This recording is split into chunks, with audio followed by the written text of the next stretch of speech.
திருமகள் TV பல்சுவைகள் படைக்கும் பாசறை.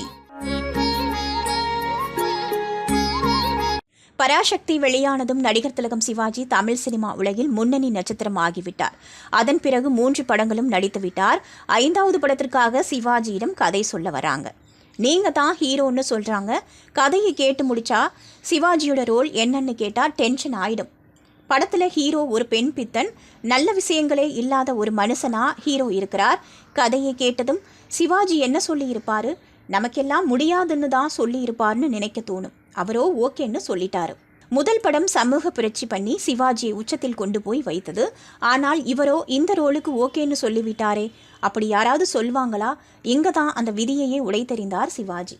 திரும்பி பாருன்னு ஒரு படத்தில் நடித்து சினிமா உலகையே திரும்பி பார்க்க வைத்து விட்டார். அங்கே ஆரம்பித்தது சிவாஜியோட ஆட்டம். ஆன்டி ஹீரோ என்ற வார்த்தையே அங்கிருந்து தான் பிரபலமானது. அதில் இருந்து 8 மாதம் கழித்து ஒரு கதை சிவாஜி கிட்ட வருது.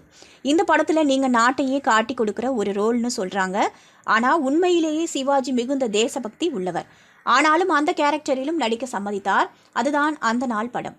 அந்த படத்தில் நிறைய புதுமைகளை செய்திருந்தார் சிவாஜி. அது அவரோட 12வது படம். 16வது படம் துளி விஷம்.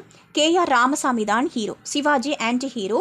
இந்த படத்திற்கு முன்பு தான் சிவாஜி மனோகரா என்ற மாபெரும் வெற்றி படத்தில் நடித்திருந்தார். அதன் பிறகு சிவாஜிக்கு ஒரு படம் வந்தது. அது நண்பனின் மனைவியை அடைய துடிக்கிற கேரக்டர். யாராவது நடிப்பார்களா? அதிலும் நடித்தார். அதுதான் கூண்டுக்கிளி. 19வது படம் எதிர்பாராதது. இதுல பத்மினி சித்தி முறை. ஒரு கட்டத்தில் உணர்ச்சி வேகத்தில் கட்டி தழுவ முயற்சிக்கிறார்.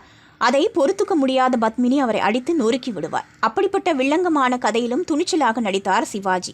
பெண்ணின் பெருமை, ரங்கோன் ராதா, கௌரவம், உத்தமபுத்திரன், புதிய பறவைன்னு பல படங்களில் ஆன்டி ஹீரோவா நடித்து அசத்தியிருந்தார் சிவாஜி. திருமகள் டிவியை லைக் செய்து உங்கள் நண்பர்களுக்கும் ஷேர் செய்வதுடன் சப்ஸ்கிரைப் செய்து ஆதரவு தாருங்கள்.